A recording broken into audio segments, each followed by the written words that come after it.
Hello there everybody, welcome back to the final station walkthrough. So today guys, I think we are going to just play the game to the max. We're just gonna keep going until we finish it. So I'm just gonna make sure that this whole thing is one extra long part and I'm not even gonna bother, you know, fucking dividing up the recordings any more than this. Hey, that's me guys! Also that guy, I don't know who he is. Maybe we ran into him in the game earlier. Who knows? But, alright, let's keep this gravy train rolling. And that is a lot of bad men. There's no way to get past the big muchacho. He will always land a hit on you, which is unfortunate.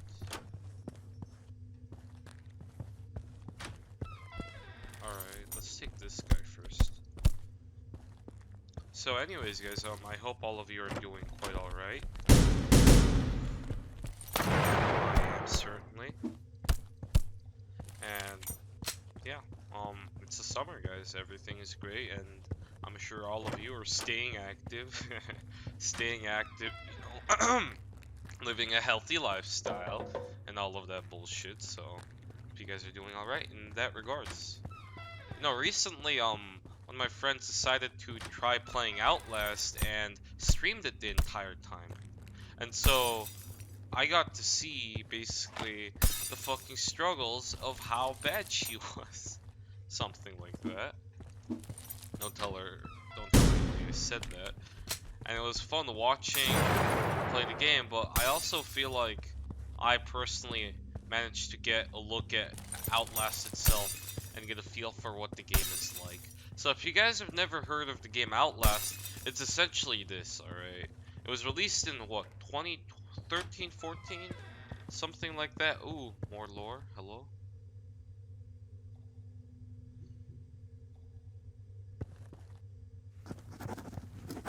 Anyways, so...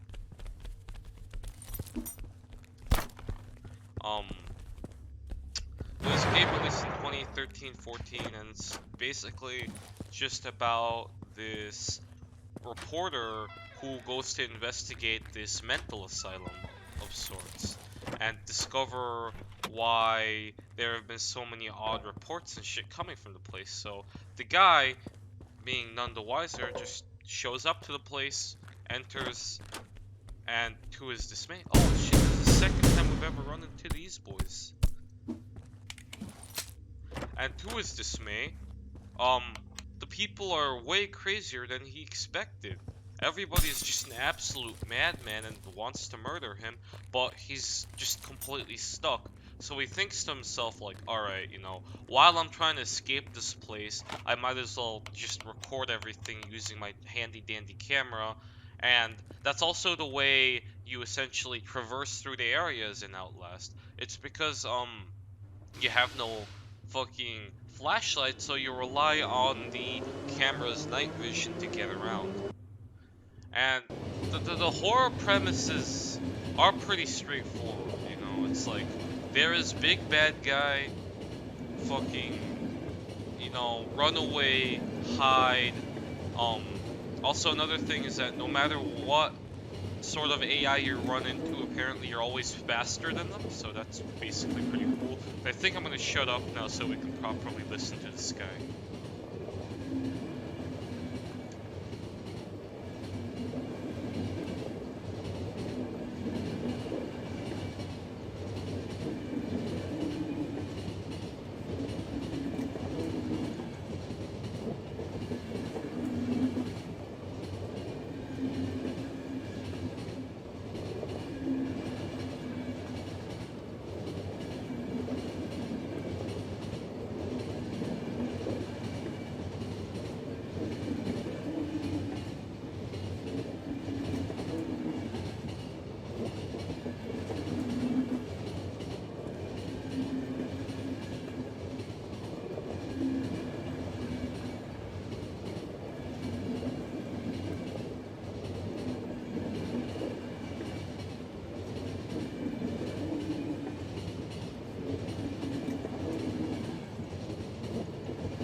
craft anything, but we have a fuck ton of ammo, so we can still make things work. Okay, so I think we're definitely nearing the end of the game. Alright guys, so moving on with Outlast, and you essentially try to hide your way around the killer, which is, you know, the least fucking stressful option because you're not being actively pursued by anybody, which is nice, I suppose.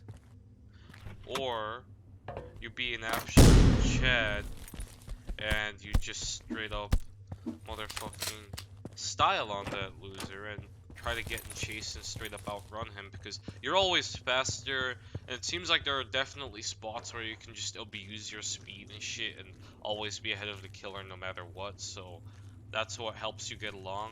But still, my dude was fucking screaming the entire time. She was so fucking scared. Just kidding. Never fucking tell her I said this unless you're watching the video now, in which case, it's all a prank, bro. It's all just a joke. Relax, right? So yeah, the game seems pretty fun and doable. I mean, obviously I can't say anything for certain since I wasn't playing the game, so maybe it is just fucking terrifying. So yeah. But overall, it seems like a pretty well-designed game. Although one big peeve I have with the entire Outlast series is that it tries so hard to be overly edgy. Like, it is just unreal how hard it tries to be edgy. It will try time and time again to just fucking get basically a reaction out of you, just for the sake of being a scary reaction. And you'll just, you know, randomly have motherfuckers falling out of, I don't know. Actually, hold on. I wonder if you can make the entire gas station explode. You'll just have motherfuckers, you know, just like falling out of random crevices. You'll just have like random splotches of blood and shit, you know, being dumped on you from a vent, or just fucking, you know, just edgy cinematics, basically. I remember seeing in the second game, there was this literal pile of dead babies, and I don't think you can get any edgier than that. So yeah, that was something. And I don't know, all that aside, you know, shit on Outlast aside, with like it not being like an absolutely terrific game, I understand that it's actually a pretty decent horror game, you know, standard deal, and you know, at the time of its release, it was definitely something innovative, but like in hindsight, it's a one-trick pony. Like, it's nothing particularly special, although I will say that although the music isn't really well timed and just doesn't work most of the time, the motherfucking ambient sounds are really well done and manage to completely creep you out no matter what. Like, I don't care who you say you are, like, what? That's funny. I don't care who you say you are, but if you're saying that you don't find Outlast scary in any way whatsoever, then you're a liar. You're a liar or a fool or have never even seen the game if you don't think the ambient occlusions make a scary atmosphere. Because like even in the down... Oh shit, the Guardian fell.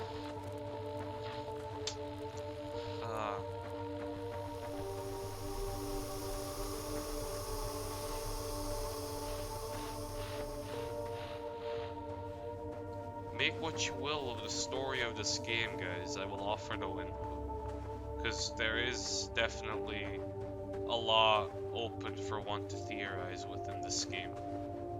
So anyways, it was crazy. It was a pretty well made game. I wouldn't say Outlast is terrible, mind you, but it's not really spectacular, is basically my point. What is that guy? Ah, shit. Okay. We got past that guy. God damn. Strange. Okay, we pressed something.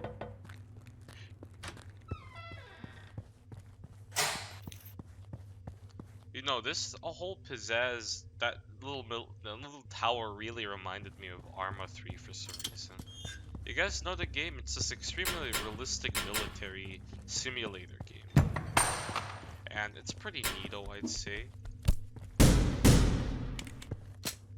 And in that game, like, everything's super slow paced, but it's really, really fun.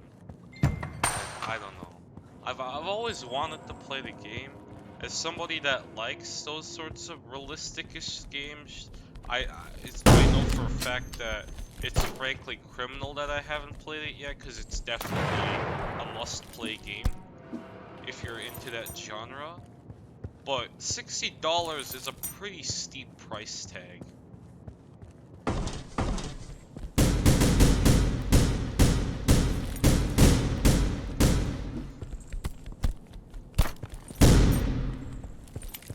Holy shit. That was the first time we healed in a while, guys. Anyways, so yeah. Motherfucking... Yeah, Arma 3, an absolutely amazing game. Although, the unfortunate truth is that, like, it's super expensive. And considering that it's one of those games, you know, where you sort of... Fuck me, for a second I thought I had the mounted gun with me. But anyways, it's a superbly made game, but considering how often I'm going to be playing it, like, I really don't think it's worth it. It's one of those games where you really need to settle down, put aside like several hours, and then properly get the feel for it type of game. You know, it's not one of those games where the one I'm into, you can hop into a quick match, in and out, real quick, 20-minute adventure, right? But like, it just doesn't work otherwise.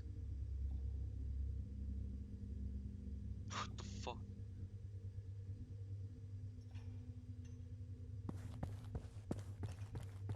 Okay, interesting. Supermax prison shit. So yeah, it's not one of those in and out, quick sort of games. You actually really need to sit down and play it for the proper experience, or you'll never really get anything done. Although, for what it's worth, like, that game has like just an absolutely limitless amount of motherfucking potential. There are all these roleplay servers. The game has been modded to fucking hell, cause it's from like 2012, I think, but the developers have nurtured it so goddamn well, and so you'll basically see no difference between that game and today's game. Shoot. This guy just killed him. He will kill me eventually, I'm sure.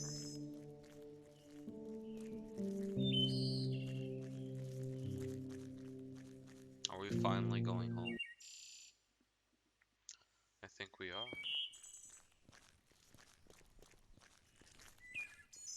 Well, that's swell. No, if I were to die from a slow infection eating away at my body as I basically decay as I stand, well, it'd be nice to know that I do it somewhere nice like here. Somewhere where I really don't mind the fact that I'm dying. And that it's all about the scenery.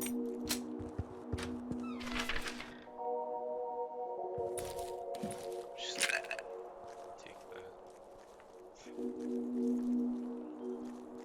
I want to, you know, die somewhere where it's nice, you know. Where I'm not being reminded of my death. Who the fuck? Because this must be Lecter Hannibal's house. Hannibal Lecter, my bad, but like, I don't know, guys. My biggest fear is just generally death, by the way.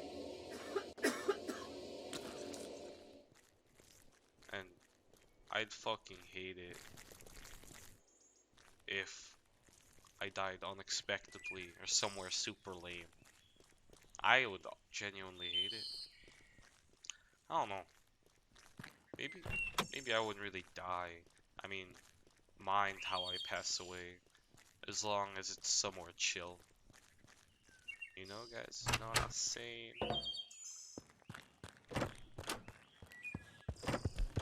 That's nice. We're in a church.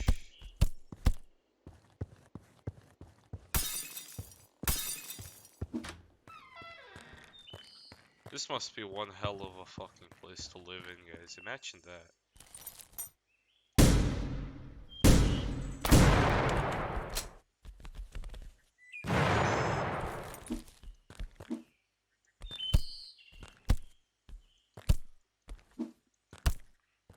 Guys, honestly, if you're watching this video and, you know, your mortality is coming into mind, I actually would like to know when, exactly roughly what age you guys would be comfortable dying at. It's an odd question, but please let me know in the comments, you know, because everybody these days is just saying like, oh, I don't mind being dead before I'm 30 as long as I manage to skydive, become a billionaire, and do a shit ton of coke. But we all know that's not true. Come on. So yeah. Please let me know down in the comments. Fun fact about death: the fear of death, the phobia of death, is called thanatophobia. However, you'd think that, you know, there would also be a fear of dying alone, but there isn't. And so, I'd like to coin a terminology that would technically refer or be accurate to when somebody is afraid of dying alone. And I think it would be called monadophobia. And I think that makes a decent amount of sense. Good afternoon.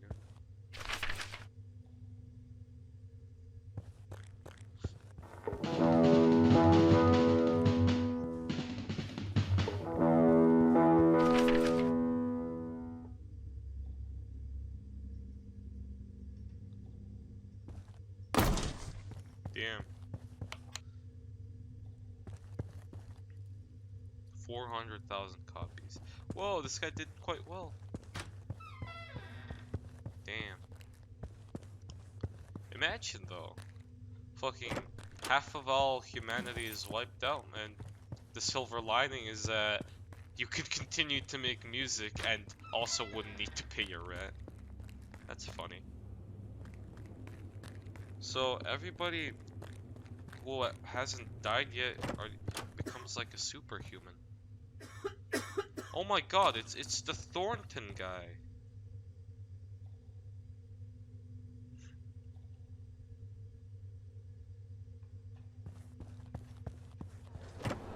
These guys seem to just know everything.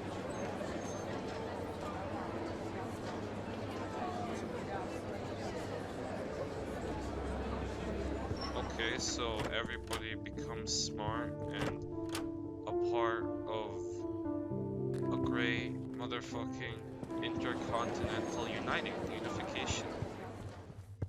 That must be the president, I assume. This is fascinating.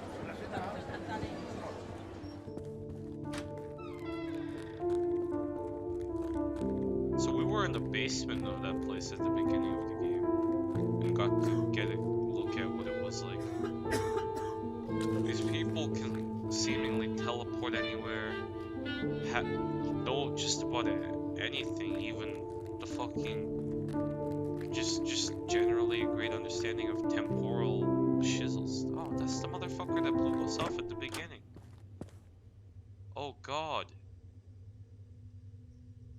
We weren't looking for our wife. We were looking for our daughter.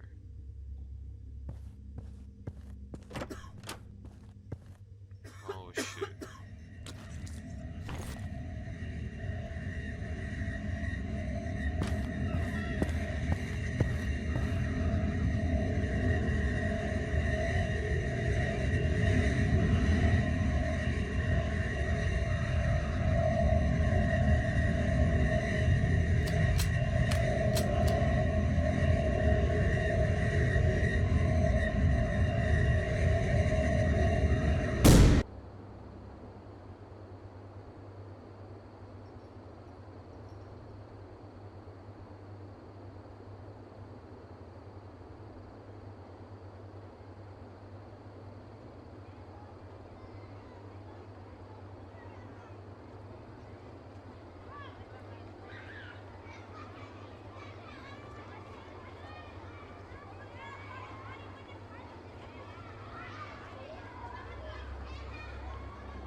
What a game. Right, everybody? No. Despite having played the game before, still hits like a brick. Because this really is a beautiful game. I mean, not to taint the moment here, but I don't know. I think you guys should actually just play it for yourselves without me giving the commentary. Because I think I'm gonna go for a third playthrough where, like, I'm just gonna be playing by myself and shit. And I also generally wouldn't be so conservative about ammo that way, wouldn't I? So we are done. I'm sure I'll continue to upload the series because there also is a DLC in this game, and so I'll definitely be fucking showing you guys the gameplay of that as well. And God, the train is cracked, man. And I hope you all take care.